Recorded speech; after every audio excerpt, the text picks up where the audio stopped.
ये मेरठ की क्रांति रहा है। मैं समय समय पे मेरठ आता हूं और मैं हमेशा कहता हूं कि जब भी पुनः क्रांति होगी इस देश में, चाहे वो सामाजिक, आर्थिक, राजनीतिक, जब भी क्रांति होगी तो मेरठ का रोल, मेरठ का योगदान सबसे अहम होगा। मैं इस बात को मानता हूं। ये मेरठ है जिसने 1857 की क्रांति की शुरुआत यहां से की। ये वो मेरठ है जिसने कोतवाल धन सिंह गुर्जर और माता दीन वाल्मीकि जी के नेतृत्व में अंग्रेजों के दांत खट्टे करने का करा, अंग्रेजों के पैर उखाड़ने का काम किया यहां से। लेकिन मैं मातृशक्ति का भी धन्यवाद दूंगा। छोटे छोटे बच्चों को लेके पिछले 4 घंटे से डटी हुई है। मैं आपका बहुत बहुत अभिनंदन, स्वागत और धन्यवाद करता हूं।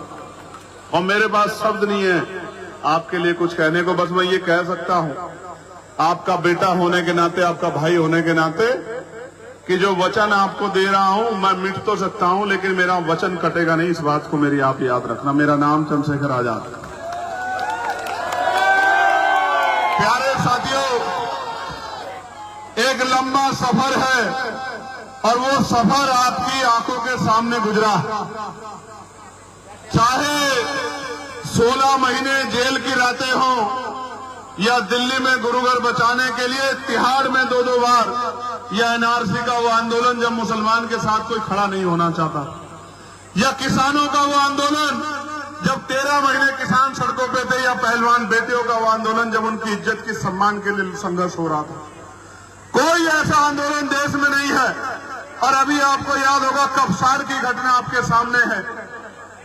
कोई ऐसा मौका नहीं है जहां आपको मेरी जरूरत पड़ी हो और मैंने आपके साथ खड़े होने का काम ना किया। लेकिन इन सब लड़ाई के बाद आज मुझे महसूस होता है कि देश की सरकारें निरंकुश हो गई हैं, प्रदेश की सरकारें निरंकुश हो गई हैं। वो जो बाबा साहब अम्बेडकर का सपना था, वो जो फूले साहू का सपना था, वो जो पेरियार का सपना था, वो जो मानव काशीराम साहब का सपना था कि देश में समता, समानता, भाईचारा आए और हर व्यक्ति को बराबरी का अधिकार मिले, उस सपने को कुचला जा रहा है, दिन प्रतिदिन कुचला जा रहा है। आज आर्थिक असमानता बढ़ रही है, गरीब और गरीब हो रहा है और अमीर और अमीर हो रहा है। पूंजीपतियों को 1 रुपए में 1 एकड़ जमीन लीज पर मिल जा रही है और आपके पास आज भी रहने के लिए मकान नहीं है, घर नहीं है, सड़कें नहीं है, बिजली नहीं है, पानी नहीं है, सुविधाएं नहीं है, अच्छे स्कूल नहीं है, अच्छे हॉस्पिटल नहीं है। तो ये सरकारें किसके लिए काम कर रही है?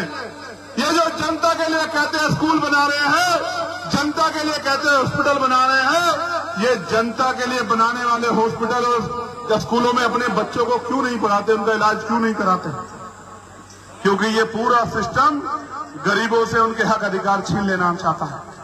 मैंने एक गरीब परिवार में जन्म लिया है और मैंने गरीबी, बेबसी, लाचारी को देखा है और मैंने ये भी देखा है किस तरह गरीब हर दिन तिल तिल करके मर रहा है। वो एक तरफ टैक्स का बोझ उठाता है और दूसरी तरफ सरकारी। आज तो ये भी नहीं पता कल आपके कौन से घर पे निशान लग जाएंगे कि ये जमीन आपके पास कागज नहीं है, इस घर को आपको छोड़ना पड़ेगा वरना बुलडोजर चल जाएगा। ये वो सरकारें हो गई, निरंकुश सरकार। मैं आपको 30-32 ऐसे विषय हैं जिन पे आजाद समाज पार्टी काशीराम काम कर रही है और आप ही के मन में सवाल आना चाहिए कि आजाद समाज पार्टी ही क्यों? हमें आजाद समाज पार्टी को ताकत क्यों देनी चाहिए? तो आपको इन मेरे 32 विषयों के बाद पता लगेगा कि आजाद समाज पार्टी जिन संकल्पों के साथ उतरी है। आपको याद होगा बाबा साहब अम्बेडकर का वो संकल्प, जब उन्होंने कहा कि मैं हिंदू धर्म में पैदा हुआ हूं, ये मेरे बस की बात नहीं थी। लेकिन जब वो बहुत सुधार नहीं कर पाए तो कहा कि मैं हिंदू धर्म में मरूंगा नहीं, ये मेरे बस की बात है। हम उन महापुरुषों के बच्चे हैं जो संकल्प करते हैं, उस संकल्प को पूरा करने के लिए अपने जीवन का एक क्षण लगा देते हैं, अपने खून का एक कतरा लगाते हैं। उन महापुरुषों के बच्चे। मैं तो आपके बीच का हूं, आपके साथ यही पल के बढ़ के संघर्ष करके आगे बढ़ा हूं। मेरे ऐसे पता नहीं कितने साथी हैं जिन्होंने मेरे साथ संघर्ष किया हर मामले में। लेकिन मैं आपको ये पूछना चाहता हूं, क्या आप इसी गरीबी, बेबसी, असुविधाओं के जीवन में खुश हैं? जोर से बताओ, खुश हैं? इसको बदलना चाहते हैं? तो बस अगले 20 मिनट मेरी 32 मांगों को देख लो। जो 32 मांगे आजाद समाज पार्टी करेगी अगर उनको अवसर मिलेगा। पहली मांग ये है, और ये मांग नहीं, ये संकल्प है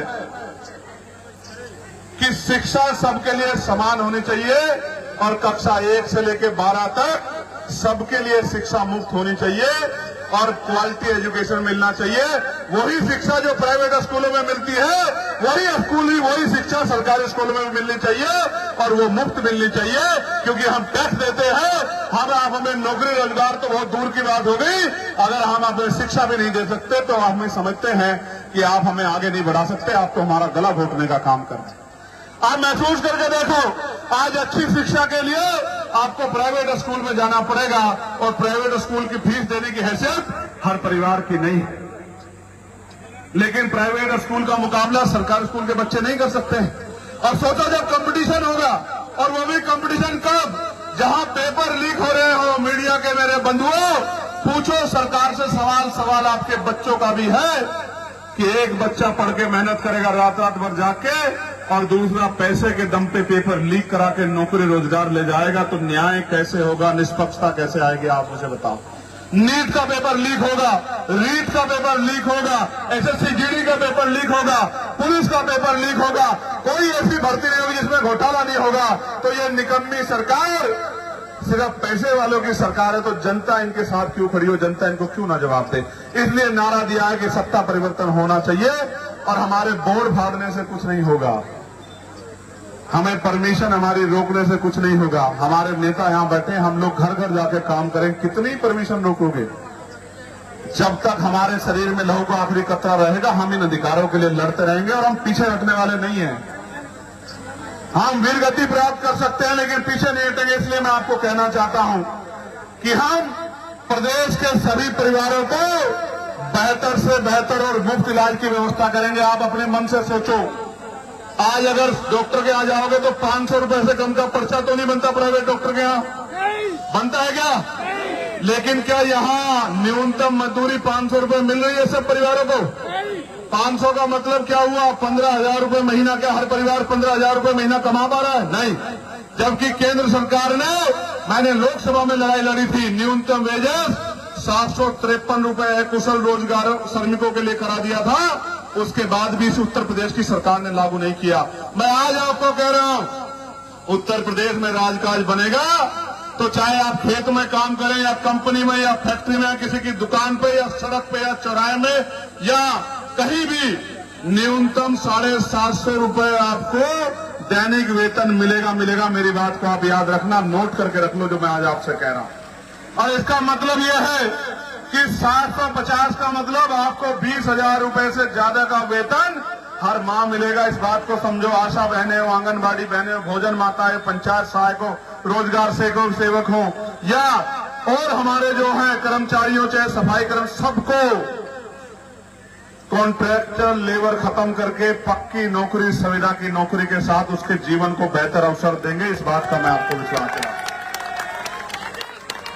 प्यारे बहनों भाइयों, उत्तर प्रदेश में जब मैं इस बात को कहता हूं तो बड़ा भूचाल सा आता है। कुछ लोग मुझे घूर घूर के देखते हैं, लेकिन मेरा अध्ययन ये कहता है कि ये काम नहीं हुआ तो ये जो षड्यंत्र किया गया कि बहुजन बस्तियों में शराब के ठेके खुले हैं, ये अन्याय बंद नहीं हो पाएगा। हमें स्कूलों की जरूरत है, हॉस्पिटलों की जरूरत, शराब के ठेकों की जरूरत नहीं है अपनी बस्तियों में।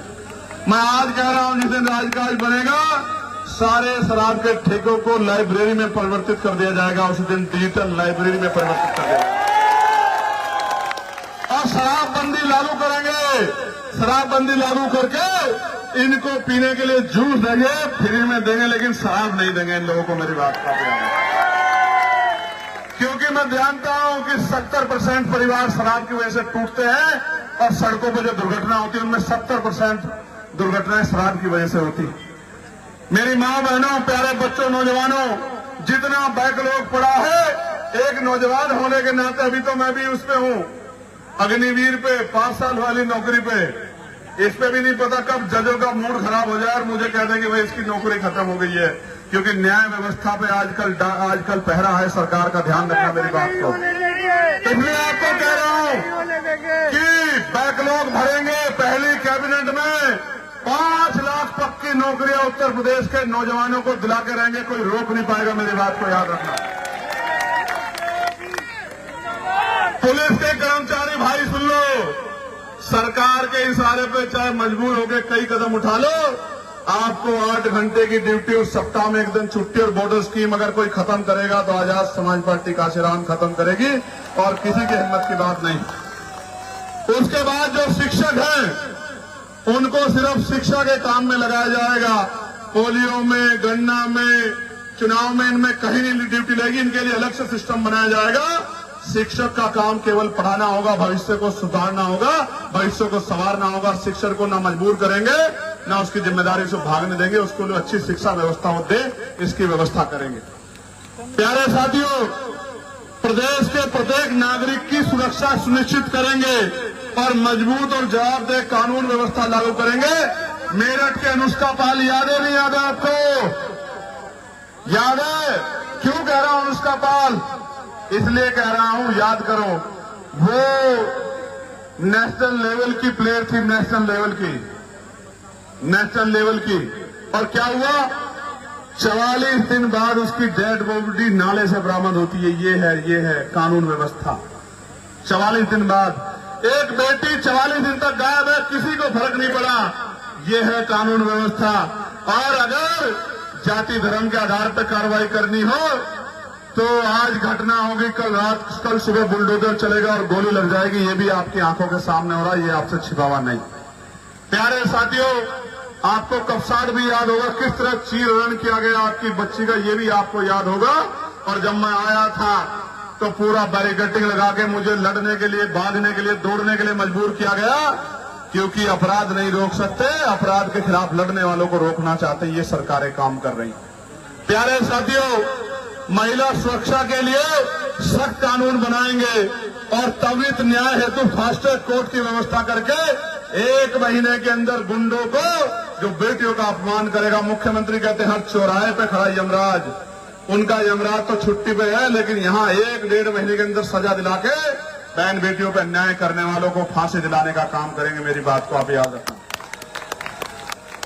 कर्मचारियों के बुढ़ापे की लाठी यानी कि पुरानी पेंशन योजना को दोबारा लागू करेंगे। ये पुलिस के भाई भी सुन लो और ये जो और कर्मचारी है सारे भागों में, ये भी सुन लो, इसको लागू करेंगे। और इसके साथ साथ प्रमोशन में रिजर्वेशन भी SC ST OBC के कर्मचारियों को दिला के रहेंगे। इस बात का भी मैं आपको विश्वास दिलाता हूं। प्यारे साथियों, अभी प्रीपेड मीटर पहले इस्तेमाल करो, फिर विश्वास करो, पहले रिचार्ज करो, फिर बिजली लो, और अगर जेब में पैसे ना हो तो अंधेरे में रहो। और ये सरकार कहती है सबका साथ सबका विकास। 300 यूनिट बिजली फ्री देंगे और प्रीपेड मीटर को डायनामाइट लगा के उड़ा देंगे। गरीबों को 400-500 रुपए के बिल पे वापस लेके आएंगे कि बजट में हो उनके। जब और क्यों नहीं हो सकता, जो जानना चाहते वो भी सुनो। जब सरकार पूंजीपतियों का कई लाख करोड़ रुपए मदद माफ कर सकती है तो उत्तर प्रदेश के गरीबों का और किसानों का भी बिजली का बिल माफ हो सकता है। मेरी बात को आप याद रखना, हर चीज हो सकती है।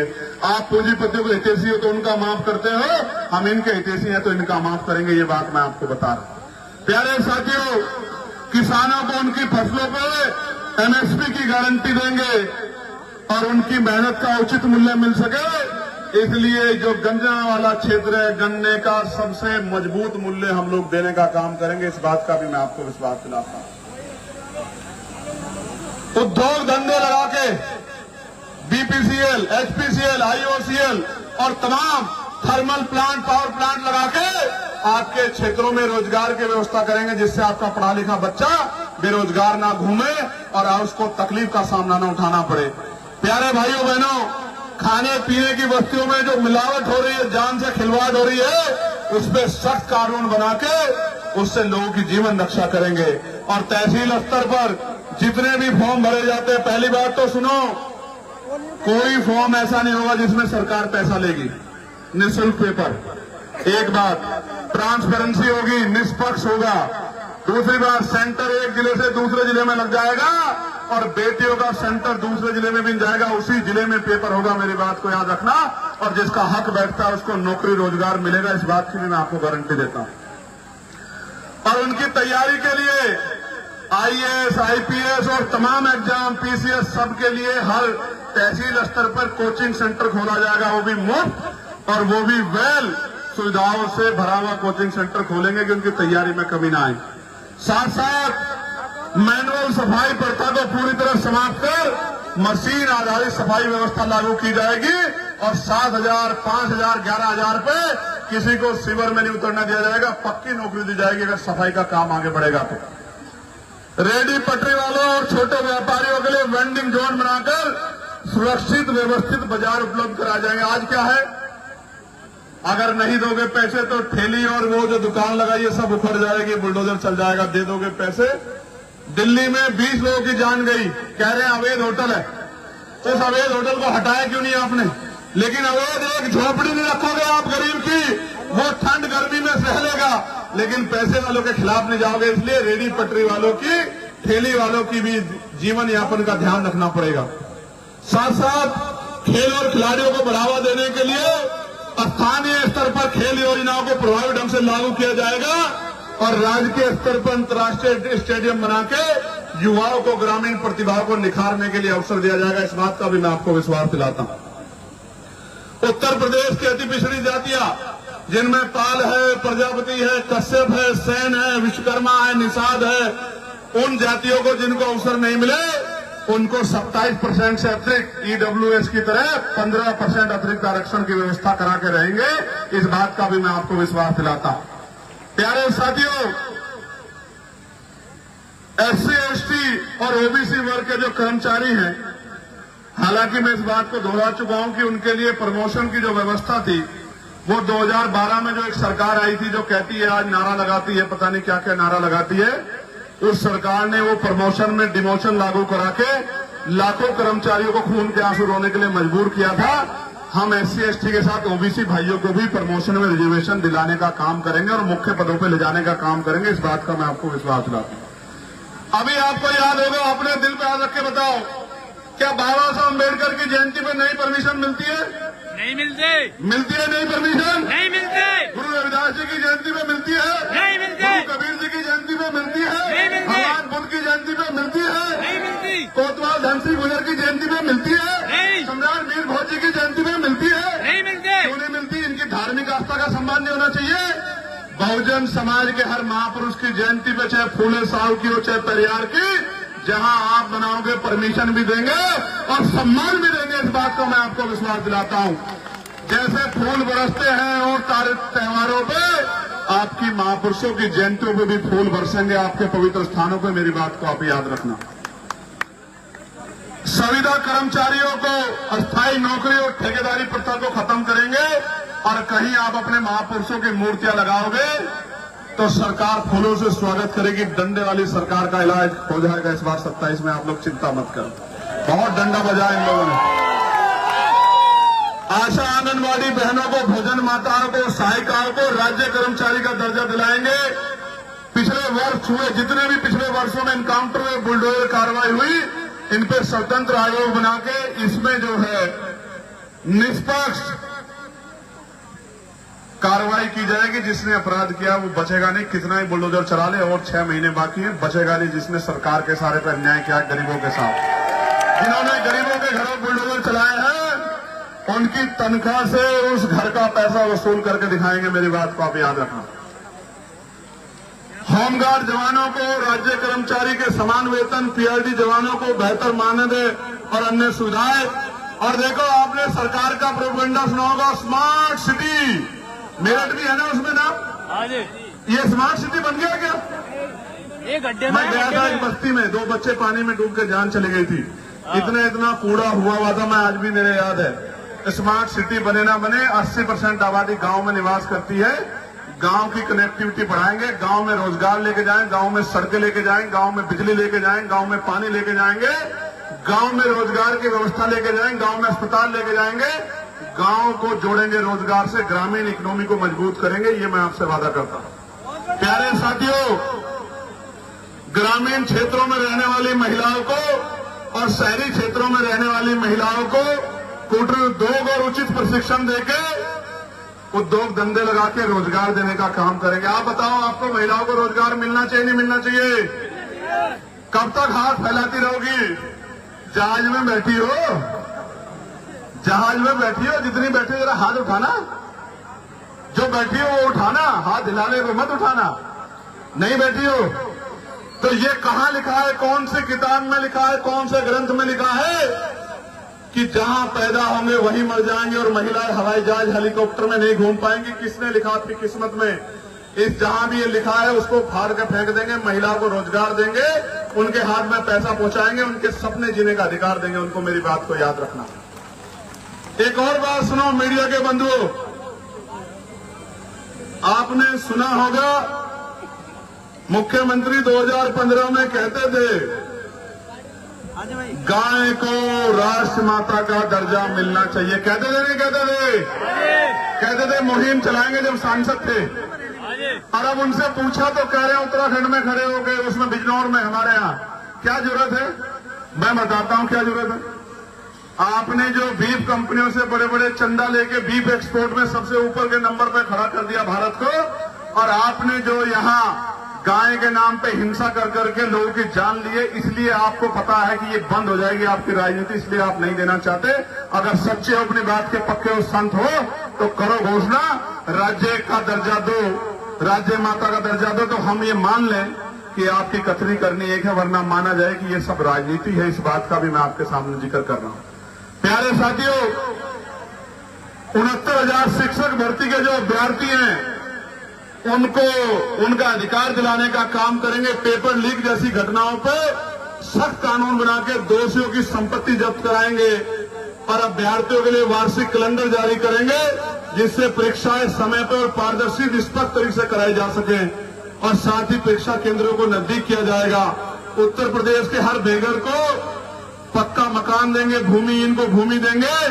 और एक और बात सुनो, 150 गज का मकान देंगे, शहर में जमीन भी देंगे और मकान बना के देंगे। वचन देके कह रहा हूं, मेरी बात को आप याद रखना। गरीब परिवारों को, एक परिवार एक ही घर में 5-5 परिवार रह रहे हैं, पक्का मकान देंगे, जमीन देंगे। 150 गज का। कितने गज का? 150 गज का। जोर से बताओ। 150 गज का। नहीं, मेरी आवाज ज्यादा है। इधर बताओ कितने गज का? 150 गज का देंगे, पक्का बना के देंगे, बस जाके रहना पड़ेगा। इस बात का मैं आपको विश्वास दिलाता हूं, ये बात आप मेरी नोट कर लो। ये शॉपिंग मॉल बनाएंगे, हम शॉपिंग मॉल के विरोधी नहीं है, हम पहले लोगों के लिए पक्का घर बनाएंगे, उनको इज्जत की जिंदगी देने का काम करेंगे। हर परिवार के लिए 150 गज का घर आएगा। उत्तर प्रदेश में चल रही तानाशाही सरकार को हटाकर भारतीय संविधान के अनुरूप सरकार बनाए, सरकार का काम चलाएंगे। और अंत में जो मैंने पहले कहा था, न्यूनतम वेजेस कितना है बता दिया ना मैंने आपको, 753 रुपए। आप कहीं काम करो, 753 रुपए से कम अगर कोई आपको देगा तो उस पर कार्रवाई होगी, ये सुनिश्चित करेंगे। चाहे आप खेत में काम करो या कंपनी में या हॉस्पिटल में या कहीं भी 200-250 रुपए पे काम नहीं होगा। और आर्थिक मंत्री जिस तरह आई, आपने देखा नहीं देखा? कच्चे तेल के दाम कम हो गए ना, लेकिन पेट्रोल डीजल 100 पार कर गया, सेंचुरी मार दी। लोगों की और कितनी जेब काटेगी ये सरकार? गैस पे 993 रुपए बढ़ा दिए, 1000 रुपए लगभग। बिजली पे 10% सरचार्ज बढ़ा दिया। तो हमने लड़ाई लड़ी, हमने पीसी करके कहा तो वापस करना पड़ा। आपके यहाँ स्मार्ट मीटर लगा के 5-6 हजार का बिल कर दिया। ये सरकार, मुझे तो ऐसा लगता है आने वाले कल में खून भी बेच देगी गरीबों का, और खून बेच के सरकार चलाएगी। अभी उत्तराखंड में इसी केंद्र की डबल इंजन ट्रिपल इंजन की सरकार ने 135 करोड़ की कंपनी में, जिसमें हजारों कर्मचारी काम करते हैं, उसको 121 करोड़ में बेच दिया, जबकि वो मुनाफा दे रही थी। इसका मतलब ये सारा निजीकरण करके आपके आरक्षण को खत्म करना चाहते हैं। मैं आज आपको कह रहा हूं, संख्या के आधार पर आरक्षण लागू करेंगे। और अंत में अपनी बात को खत्म करते हुए मैं मुस्लिम भाइयों को भी कहना चाहता हूं, कहां इधर उधर चक्कर काट रहे हो, डर के परेशान हो रहे हो, आ जाओ, इन अम्बेडकर वादियों के साथ आ जाओ। एक बार बाबा साहब की शक्ति को समझ के देखो। आपकी मस्जिद, मदरसे, खानकाह और आपके ऊपर जो जुल्म हो रहा है, उस जुल्म को जड़ से खत्म कर देंगे। मेरी बात को आप याद रखना। ये बुलडोजर को ताला मार देंगे और इस बुलडोजर को ठीक करके इसको फूलों वाला ताज बना देंगे सभी के लिए। मेरी बात को आप याद रखना। एकदम शिक्षा मित्रों का नियमितीकरण सब करेंगे, लेकिन ये तब होगा जब आप आशीर्वाद देंगे। लेकिन अंत में चुनाव ईवीएम से होना चाहिए, बैलेट पेपर से। बैलेट पेपर, ईवीएम से कह रहे हो क्या? बैलेट पेपर, जोर से बताओ फिर, दोनों हाथ उठा के बताओ। बैलेट पेपर, अमित भाई ईवीएम से होना चाहिए, बैलेट पेपर से। बैलेट पेपर से, ये तो ईवीएम से कह रहे हैं। बैलेट पेपर, अपने अपने स्थानों पे खड़े होकर बताओ किस चीज से होना चाहिए। बैलेट पेपर, जो जितनी जोर से बताएगा उसी बात को माना जाएगा। जोर से बताओ किस चीज से होना चाहिए, किस चीज से होना चाहिए, किस चीज से होना चाहिए। इस ईवीएम का गला दबाने का काम भी बाबा साहब अम्बेडकर के बच्चे करेंगे, मेरी बात को याद रखना। और आपकी वोट की चोरी को रोकने का काम भी आपके बच्चे करेंगे, और आपके पढ़े लिखे बच्चों को रोजगार देके उनकी जेब में पैसा पहुंचाने का काम भी आपके अपने बच्चे करेंगे। और मैं फिर कह रहा हूं, क्या बेटे से बढ़ के मां के लिए कोई और सोच सकता है क्या? तो बेटा खड़ा मुकाबले पर इंतजार देखे आपका। बताओ आशीर्वाद दोगे या नहीं दोगे? बताओ, दोनों हाथ उठा के बताओ आशीर्वाद दोगे नहीं दोगे? अच्छा, यात्रा में चलोगे मेरे साथ? गर्मी हो रही है, पसीने आएंगे, सड़क गर्म है, तकलीफ हो जाएगी। देख लो, मेरा तो काम है। मैं तो जिस दिन मुझे गोली लगी थी उस दिन मुझे पता लग गया कि अभी मरने वाला नहीं।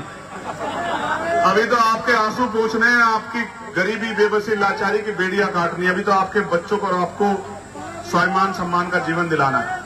तो मैं तो नहीं मरूंगा। मैं आपसे पूछ रहा हूं, गर्मी से परेशान तो नहीं हो जाओगे?